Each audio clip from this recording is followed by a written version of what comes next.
noite, irmãos. Boa noite, irmãs. Que a paz de Jesus esteja conosco em nossos corações.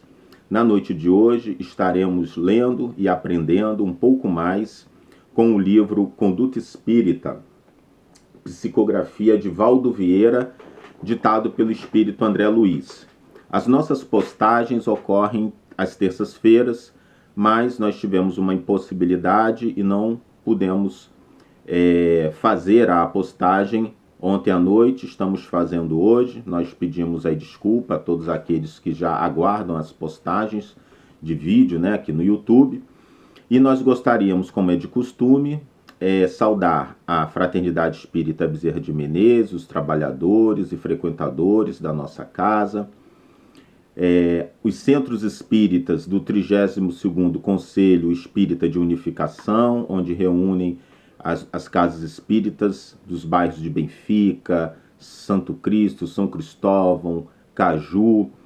E nós também gostaríamos de saudar os 124 inscritos no nosso canal pela audiência, pela atenção, e também isso fortalece o canal com as visualizações e nós agradecemos bastante. Sem mais delongas, queridos amigos, vamos então à leitura do capítulo 32 do livro Conduta Espírita. E hoje nós estaremos estudando as diretrizes, as orientações que o Espírito André Luiz nos dá em relação ao espírita perante a natureza. E é interessante, antes mesmo de nós começarmos a leitura e alguns comentários desse capítulo 32, nós vamos ver que a orientação de André Luiz para o espírita perante a natureza é extremamente atual. Nós vamos relembrar que o livro Conduta Espírita ele foi editado na década de 60, portanto, ele tem aí 41 anos, né? 41 anos já esse livro, não, melhor, ele tem 60 anos, né? 61 anos, isso mesmo, 61 anos atrás, o livro, então já na década de 60, o livro já trazia toda essa conscientização que o espírita deve ter perante a natureza. Nós vamos ver aqui ensinos e orientações que hoje são defendidos por movimentos sociais, que hoje são defendidos por políticos, por organizações governamentais, mas lá em 1960, André Luiz já orientava aos espíritas.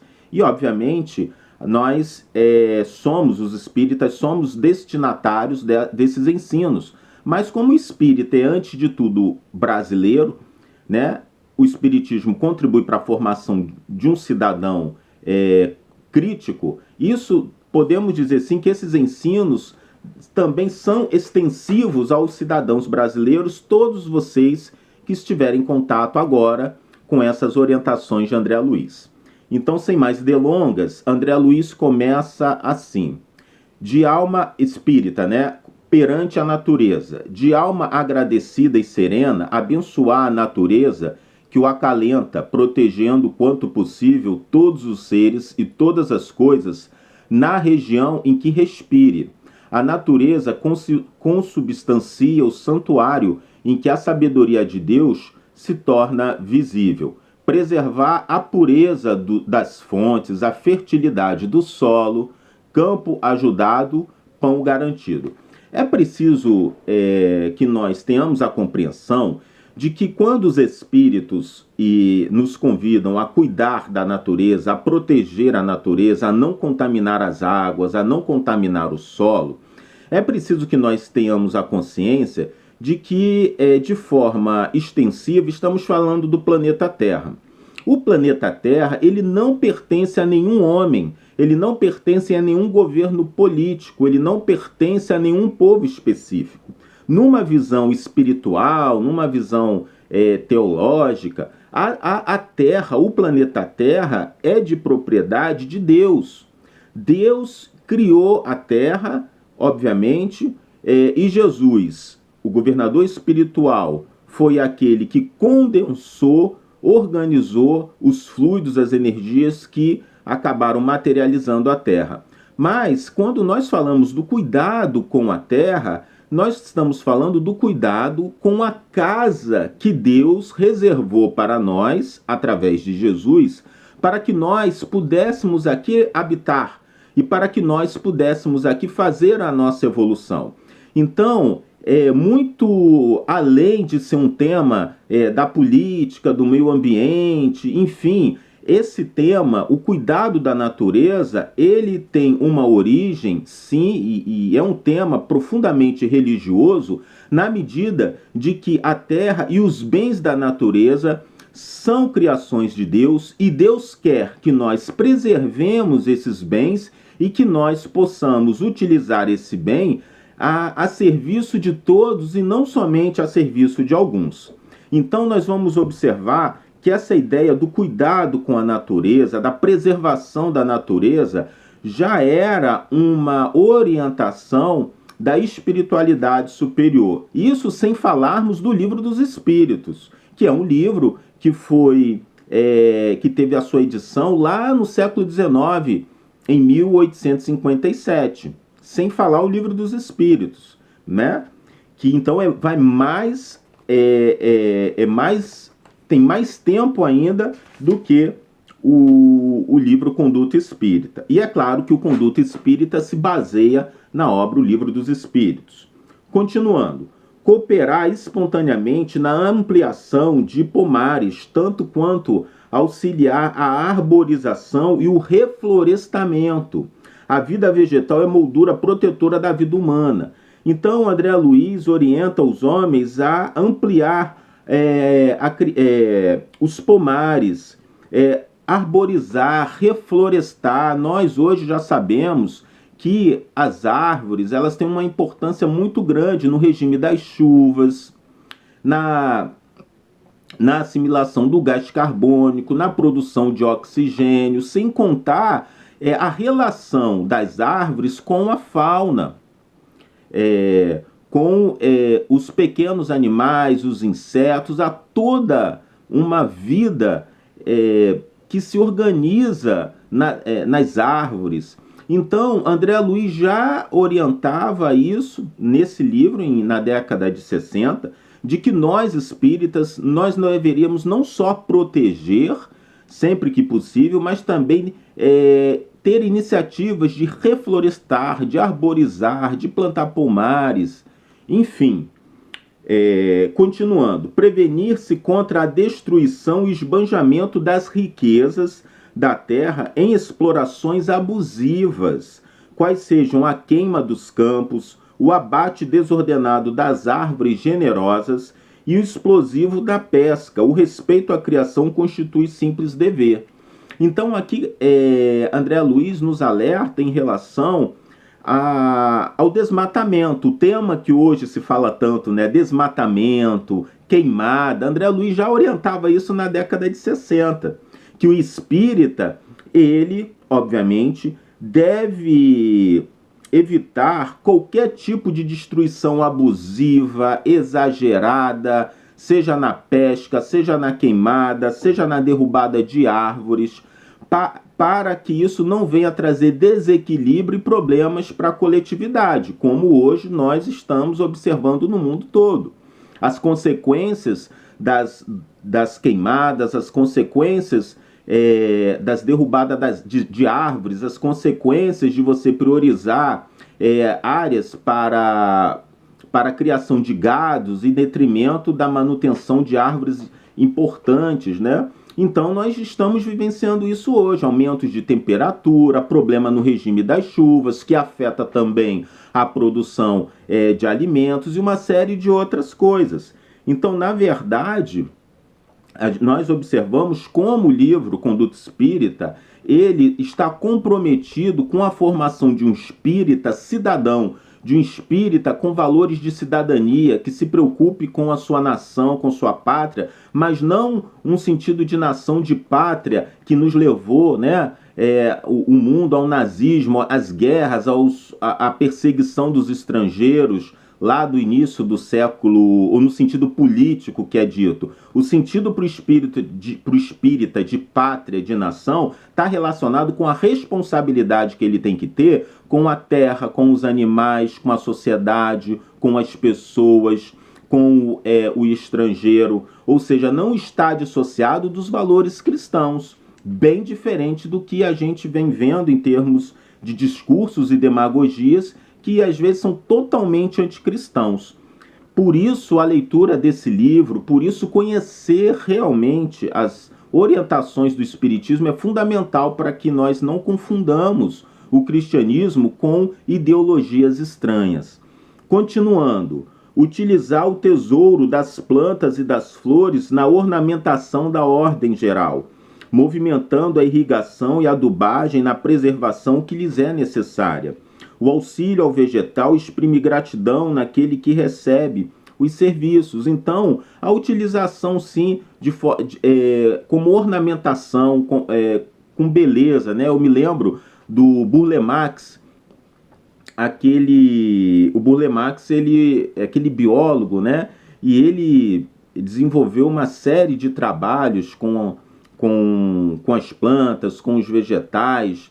Então também se dedicou à ornamentação. Então é isso, nós agradecermos a natureza dessa forma, cuidando dela, deixando ela bela, bonita. É a forma de nós restituirmos ou de nós exercer a nossa gratidão para com Deus, para com os espíritos também que cuidam da natureza e para com todos. Eximir-se de reter improdutivamente qualquer extensão de terra sem cultivo ou sem aplicação para fins elevados. Qual é o problema? Sempre foi o problema do Brasil e de muitos países, em especial o Brasil. Acúmulo de terra na mão de poucas pessoas e muitas pessoas com pouquíssima ou quase nenhuma terra. Então, quando se fala ou quando se falou em reforma agrária, né, a gente tem até um instituto, né, o Instituto da Reforma Agrária, né, a instituição da Reforma Agrária, que é você fazer a repartição das terras para famílias, para produtores. E isso não tem nada de absurdo. Se nós formos aqui no Conduta Espírita, ele orienta o espírita a não fazer acúmulo de terra a tal ponto que essa terra seja improdutiva. Porque o proprietário de tudo e o proprietário maior é Deus. E se Deus nos colocou na Terra, no planeta Terra, para reencarnarmos, é porque o Pai destinou a esse planeta condições e riquezas para que sustente e alimente todos os homens. Então não há justificativa para que homens ou grupos, ou seja lá quem for, acumule terras para que essas terras elas ganhem um preço alto no mercado, enquanto milhares e milhares de pessoas morrem sem ter o que comer, né? Então, essa não é uma vontade de Deus, isso não é um planejamento dos espíritos superiores, isso é o orgulho, a ganância dos homens que acabam gerando uma situação, um cenário de extrema pobreza e miséria, quando, na verdade, Deus destina a todos os seus filhos aqui na Terra e deu condições suficientes para que essa terra ela pudesse produzir e alimentar a todos nós. Cabe à ciência, à inteligência humana e os governos fazerem e realizarem nessa missão espiritual deles a distribuição adequada a fim de que alcance a todos nós. Essa sim é a vontade de Deus. Essa é a missão religiosa da política, né? Ou seja, fazer com que esses bens materiais, fazer com que as riquezas da terra possam atender às necessidades de todos, sem que falte o necessário para muitos. Continuando, o desprezo deliberado pelos recursos do solo significa a malversação dos favores do Pai. Então, o desprezo pelos recursos do solo, quando nós contaminamos o solo, quando nós exploramos o solo de forma inadequada até levá-lo à esterilização, sem que dali se consiga produzir mais bens nenhum que se converta em benefício para a coletividade, os homens irão responder. Irão responder os homens perante a lei de Deus, irão responder os políticos, irão responder todos aqueles que apoiam ou que apoiaram aquela prática. Então, perante a lei de Deus, nós teremos que corrigir as nossas falhas, os nossos erros, os nossos equívocos.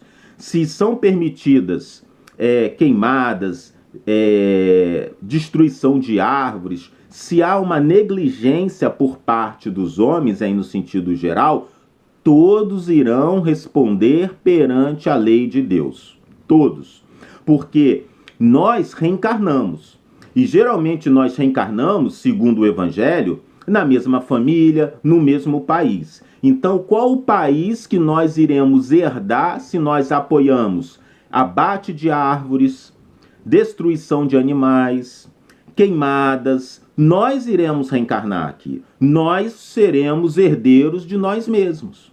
Então, se porventura, em uma reencarnação futura, nós reencarnarmos em regiões com extrema escassez, com extrema dificuldade de nós adquirirmos alimentos, pode ser que seja um resgate futuro que nós estejamos promovendo para nós mesmos, né? É claro que há várias formas de correção do mal feito em relação à lei de Deus. Você pode reencarnar como um biólogo, você pode reencarnar como um funcionário público que defende o meio ambiente, como um pesquisador, mas você também pode reencarnar morando numa área em que você causou e gerou a escassez em situações, em existências passadas. Não nos esqueçamos disso.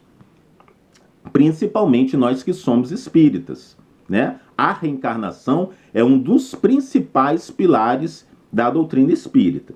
Aplicar as forças naturais como auxiliares terapêuticas na cura das variadas doenças, principalmente o magnetismo puro do campo e das praias, o ar livre e as águas medicinais.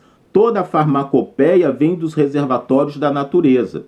Os nossos irmãos indígenas é que nos mostram isso. Quantos remédios são retirados da natureza, das plantas? Quantos? O Espírito Emmanuel, no livro Consolador, há uma pergunta que ele deixa bem claro, que a cura de todas, quase 99% das doenças, elas estão nos vegetais, nas plantas e também no fluido, e que no momento adequado o homem terá acesso a essas curas, assim que for permitido por Jesus. É necessário que o homem ainda estude, busque e adquira mais responsabilidade. Mas a cura de muitas, quase todas as doenças, elas estão presentes nas florestas, nos vegetais, nas plantas e também nos fluidos. É bom considerar também que as praias, o verde, as regiões que tem muita mata, muito verde, são repositórios de fluido vital. Então, também visitar, caminhar pela praia, caminhar pelas regiões de verde, nos acerena, nos auxilia, alimenta, é um alimento sim para o nosso corpo espiritual, porque é um repositório de fluido vital, de forças vitais que muitas vezes nós necessitamos recompor. Isso que André Luiz nos fala aqui, né? E que nós identificamos também nas obras espíritas. E o último parágrafo: furtar-se de mercadejar criminosamente com os recursos da natureza, encontrados nas faixas de terras pelas quais se responsabilize. O mordomo será sempre chamado a contas. Então, evitar traficar animais, plantas raras, qualquer tipo de comércio que gere prejuízo e que não há licença para se fazer aquilo. Então, nós teremos que prestar contas a Deus. Os governos terão que prestar, a sociedade terá que prestar, quem vende, quem compra, E no final, André Luiz ele traz uma passagem de Paulo de Tarso: pois somos cooperadores de Deus. Cartas aos Coríntios, capítulo 3, versículo 9. Então, nesse capítulo 32, fica muito claro que a doutrina espírita ela é atualizadíssima com as necessidades hoje que os homens reconhecem. Então, os grandes temas que nós hoje nos deparamos, o meio ambiente, a fauna, a flora, o desmatamento, a preocupação com tudo, isso já era tema espírita, primeiro no Livro dos Espíritos e depois nas obras subsidiárias que vão desenvolvendo e aprofundando esse tema. O espírita que estuda o espiritismo, ele é um cidadão consciente, crítico e não se deixa seguir por nenhum homem, a não ser pelo conhecimento, pelo bom senso e pelo discernimento. A doutrina espírita ela veio para nos libertar e não para nos aprisionar. Então, companheiros e companheiras, estejamos atentos a esse momento de transição. Estejamos atentos. Não vamos seguir homens. Não sigamos homens. Vamos estudar e nos libertar. Jesus e os bons espíritos já nos trouxe o Consolador prometido para que nós pudéssemos viver, compreender e nos libertar das ideias falsas e dos pensamentos falsos. Que a paz de Jesus esteja com todos. Nós, mais uma vez, nos desculpamos. O vídeo era para ter saído ontem, mas estaremos aqui na próxima semana com o capítulo 33. Um abraço em todos, que assim seja, graças a Deus.